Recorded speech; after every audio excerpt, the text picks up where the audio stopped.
is our first stop. So this is a trash can, right? But actually, there's some useful stuff in here. So we're gonna take this and we're gonna see what we can do with this. But I don't think this is quite enough, so we're gonna have to go and find some more. So let's go down. We have a complete abundance of trash, but some of it's not really trash. I mean, take a look at University of Alabama for example. You know, they're trash, but there's a few hidden gems in there possibly. So that's what we're here to do today, is to find the hidden gems in the trash, and that's what Basurama did in their project that was Abundancia. It's called Abundancia. And so over here we have a dumpster, but it's not just a dumpster. Okay, this is a gold mine. All right, we can find so many good things here. Let's see what we got.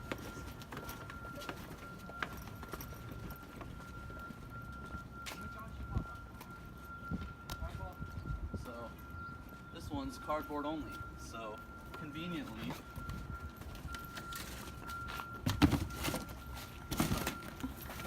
we got some boxes that weren't in there.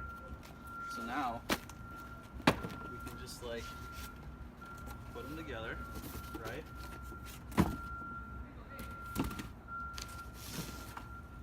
Put a roof on it, cantilever, boom. That looks better than most of my models.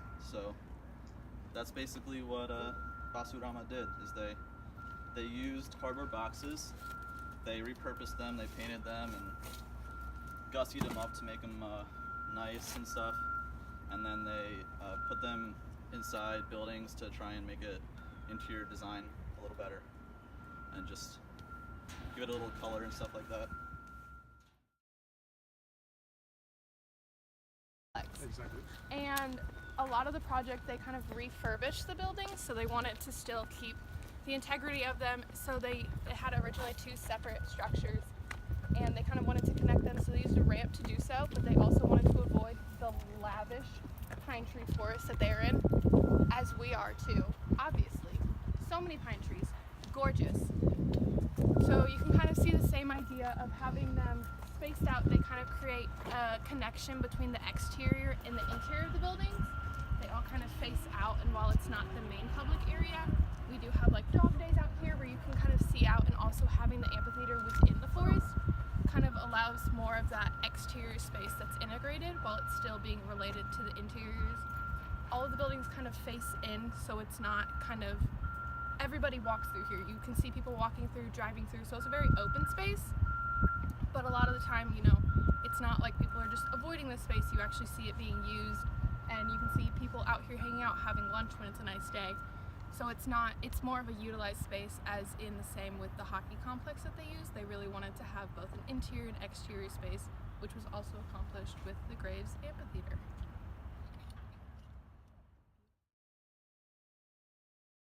Project I was looking at, it's called it's VPO. That means social public housing in Spain. So pretty much the government offers to those people who can't afford the real houses. And low, just profile about the house is like 12 unit with 12 parking space, which is pretty nice for those people. And what's great about the building is the building incorporates, and so it has a pretty big contrast between the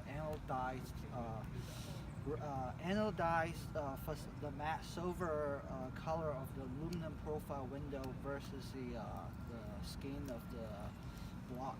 And also the project kind of sits on this kind of block of like older houses, and the location of the houses like intentionally blocked out the rest of the houses in the background, which is pretty nice. And also the window is flushed on the outside of the facade, which is very different from the window you see here. It's always kind of in between a brick. And also the other thing about the window is the window kind of goes slides left and right. So when you slide the window up, the other volume creates a balcony for the people inside. and which is very different from the standardized window in the U.S. It's always open up and down. So, and also there's like an 8-degree inclined plan on the facade, so it makes the detail a little bit more interesting to do.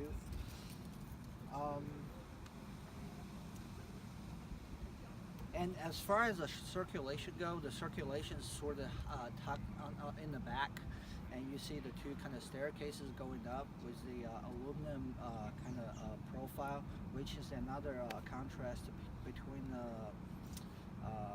the black carpentry versus the aluminum. Tagesmütter. So it's in German. It finished in 2012 in the city of Selbe. So it's a kind of award for the first place in an international European competition. So there are 4 construction sites in total, and this is one of it. This one is actually a child minor house, which is like kind of like kindergarten, but just for mothers who goes to work in the daytime, and they can take their little kids during their work times. So here I'm trying to mimic the fabric of the city. So the Selbe is a very traditional German style town. So it's facing a very serious urban shrinking problem.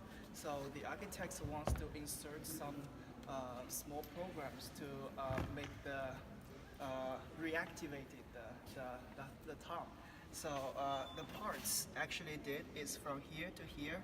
So the yellow parts is the vertical circulation for the entire space, and the white one is called playground. So it's basically a child eating and playing, and this is organized by level. So small kids at the bottom and older kids at the top. The red one is called tech stripe. So it's filled with installations, mechanics, and washer dryers and other stuffs. The blue one is called the quiet zone, so quiet strip. So it's basically for their sleeping, resting, and other stuffs. The gray one, which is like there is a small road across. The gray one is a warehouse, so it's filled the storage and the bike parking. The intention of keeping the whole city fabric is a #1 concern for those for the architects. And if you can see from the eye level, you can actually see, because this is kind of like at the end of the street, it's sloping down this way. So before it doesn't have like a complete pattern for the streets. After inserts this one, if it completes the urban pattern for that street. This is the space that I was going to take us to talk about my project, Fundación Francisco Guinea de los Ríos. So it's named after Francisco Guinea de los Ríos. It was originally known as the Institution Libre de Enseñanza. Basically, it was founded by these professors who left the university.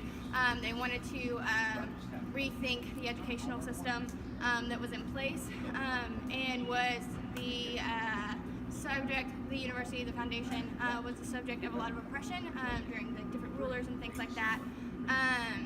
So this building itself, though, serves kind of as a community center, you said? Yeah, like multi-purpose. Yeah, cultural community center.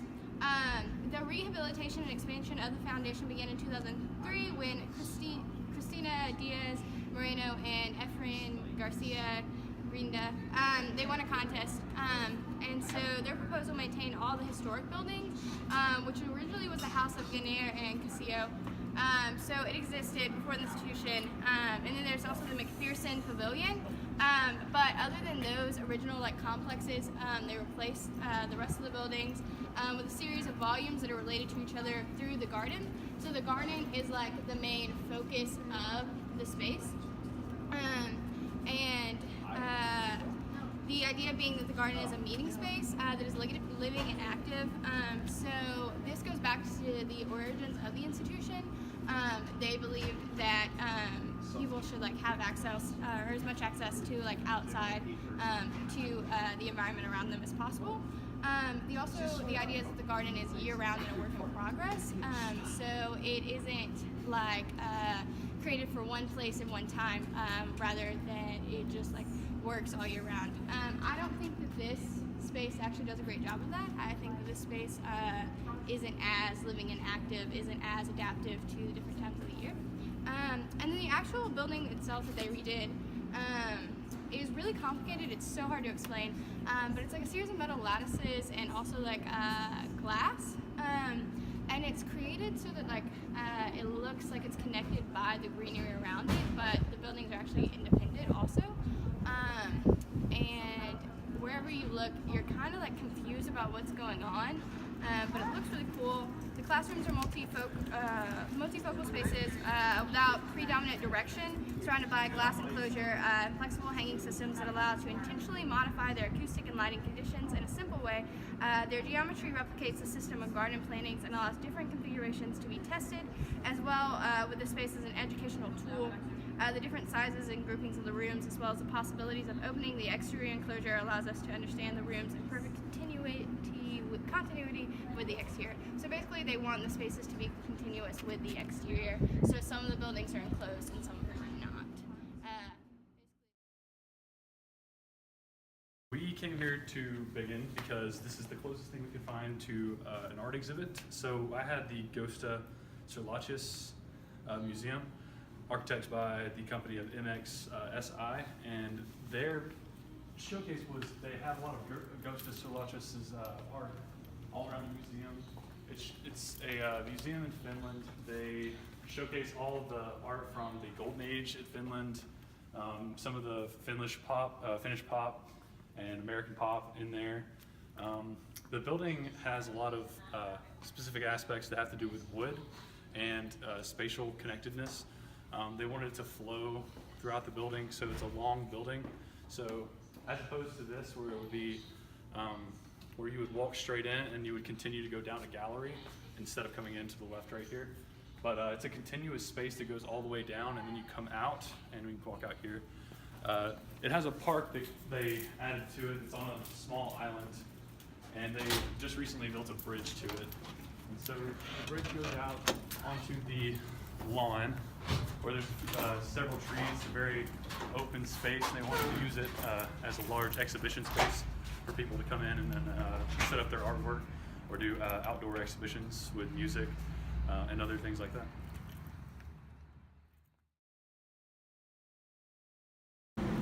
Santiago Sierra is a performance artist, and a lot of his art highlights political and social issues, but he's not really offering like a solution to these issues. He's just pointing out that they're here.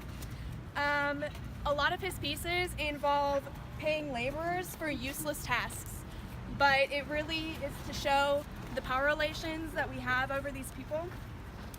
And so for one of his projects, he paid 133 people $60 each. So he did this for the Venice Biennale, and all the people that had their hair dyed blonde went in, and it really highlighted their, like, them being there.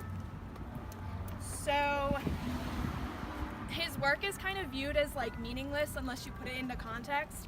So like for that, when he had 133 people dye their hair, it just showed that like they were immigrants and they were there. He did another piece where he painted the letters no onto a wall, but you had to understand where you were for it to have any meaning.